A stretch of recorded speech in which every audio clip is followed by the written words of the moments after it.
manguddoolee ergee mana nasruu. Assalaamu alaikum warahmatullahi wabarakatuh. Hordoftoota fi kabajamtoota chaayinaal kennaa jalatti warri argamtan hundi keessanuu salaamtaa jaalalaa kan inni irraa kaatee isin haageessuu isin jechaadha. Warri ooltan akkam ooltan warri bultan akkam bultan isin jechaadha.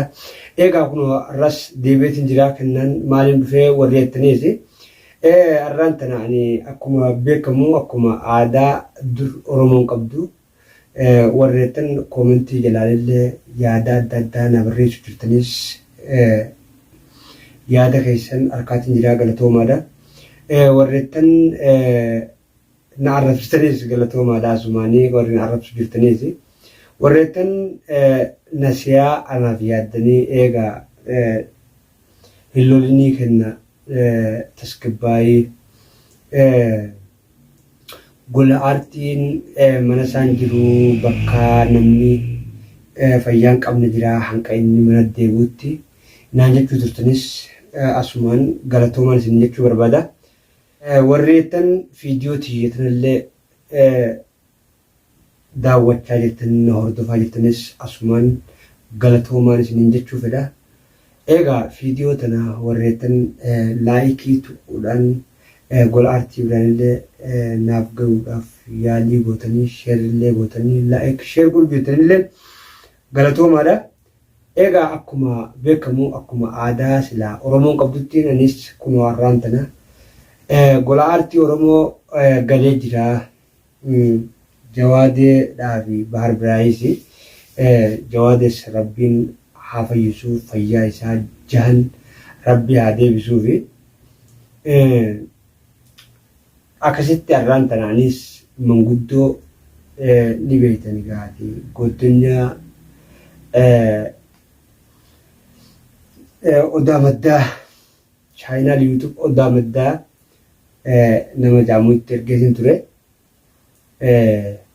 Eegaati waan inni deebi'uunis ka haa dhufu asumaan ka viidiyoo yeroo inni dhufetti isiniif mara waan inni deebi'uuni. Garuu gaa laakiin ani nama tuquun barbaadu inshaallah ta'e kan inni badiin seenillee hin jiru. Wanni fedheewu ni dhufti ni dhumtiisi akka dhumtuu akka malee dhumtuu dhumuuf teessi. Inshaallah ni dhumti. Garuu gaa gamanumaan ani dhaamsiniin ani Oromootiyyatti dhaammachuu barbaadu.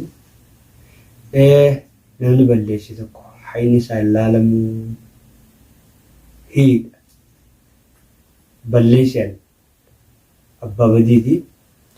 Inshaallah rabbii yoo taate malee kan namni balleessin illee hin jiru. Sanumaafuu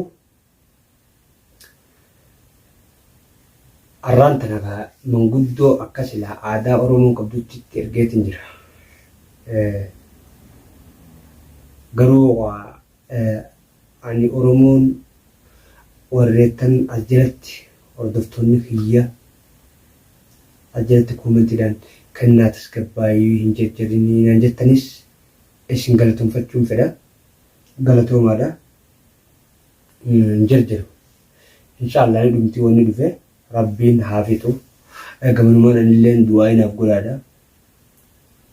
Balaa Rabbi sirraa qabuu jaati du'aa inaaf godhaadha.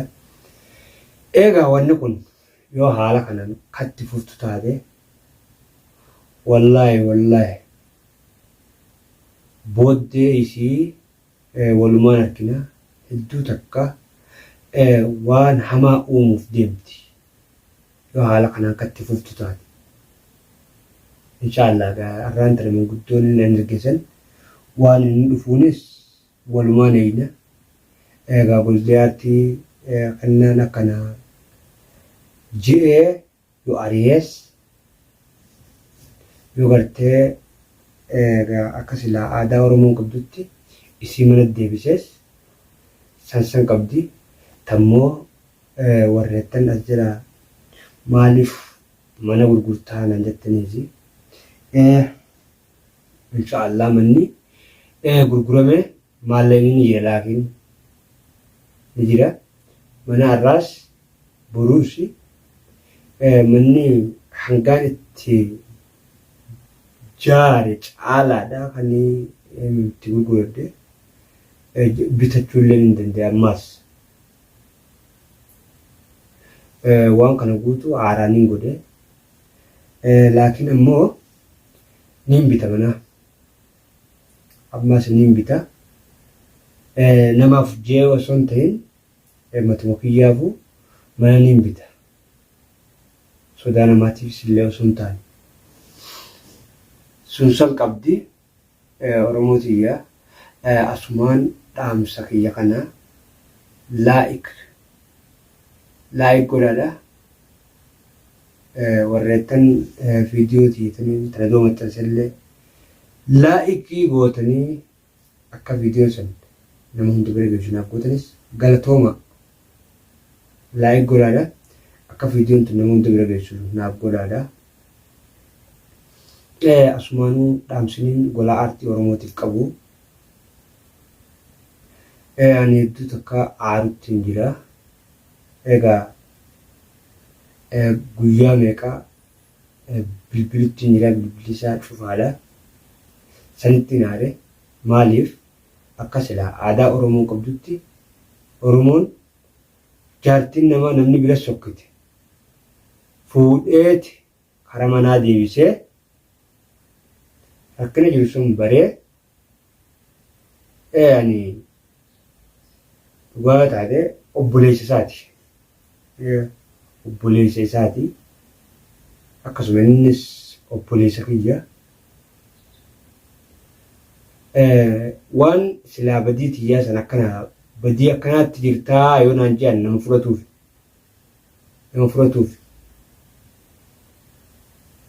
Saniifuu hordoftootaa fi kabajamtoota kennaatu viidiyoo tiisana amma dhumaatti dhageeffadhaadha. Waan guutunyaan arraan tanatti ergeetiin jira. Waan kaa'in deebuunis walumaan ka arginu ta'a inshaallah. Isinis koomentii jalaan yaada keessan naaf gumaachaadha yookaan koomentii jalaan naaf barreessaadha isiniin jechuun barbaada. Wallahi Oromoo tiyyaa hedduu takka cinqii ajaa'ibaa keessan jira, mashuula keessan jira. Garuu kannaan gowwaadha.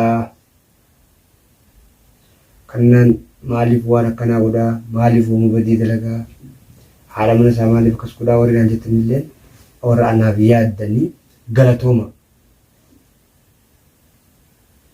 galatoomaadha. Inshaallah fuula duraaf waan isin naan jettan biran dabru. Garuu isin yaadni keessan hedduu takka na barbaachisaa. Koomentii jalaan yaada keessan naaf barreessaadha. Anis yaada keessan irraa waa hedduu waan nu hubadhuu fi baradhu hedduun qaba. Naaf barreessaadha. Ammoo viidiyoo tiitana laayik sheer godhuudhaan wal biraan naaf gaya. Akka viidiyoon tiitun nama hedduu bira geessu. Dhaamsi kiyya kun. Gamanumaan Oromootii warri nama mufattanilleen afoonaa illaayi dhiifama isiniin jechuun barbaada. Ani hundaa'uu dogoggoree balleessan isiniin jechaa jira. Hin dhusne takka balleesse. Laakiin ammoo rabbi malee namni ilma namaa namni ji'a 9 dhalatee hin balleessine hin jiru. Balleesse san hundarraa ammaan tanee jabduun dhaabbatte tame. Tanaafi haadha mana kiyyaati. Inshaallah haadha mana kiyyaa rabbiin karaa manaatti haa deebisuu jaati gamanumaan du'aa illee naaf godhaadha. Har'a akkuma aadaa teenyaa aadaa Oromoo sanattiin manguddoollee ergee mana nasruu jirti. waan kaaman guddoo san deebituunis walumaan agarra. Waan manguddoo san deebitanillee akkanatti kaameeraa duratti waan manguddoo san dhuftuunis yaada isaanii walumaan yaada manguddoon dhuftanis anaa fi isinis walumaan har'aa qooddannu ta'a. Hamma dhuma viidiyoo xiyyaatti daawwadhaadha. Galatoomaa isin jechuu barbaada. Hanqaan viidiyoo biraa qabadhee dhufutti horaa bulaa deebana wayyamaan isin jechuu barbaada Oromootiyya. Hanqaan viidiyoo biraa qabadhee dhufutti nagayaan turaa ulfaadhaa. Galatooma.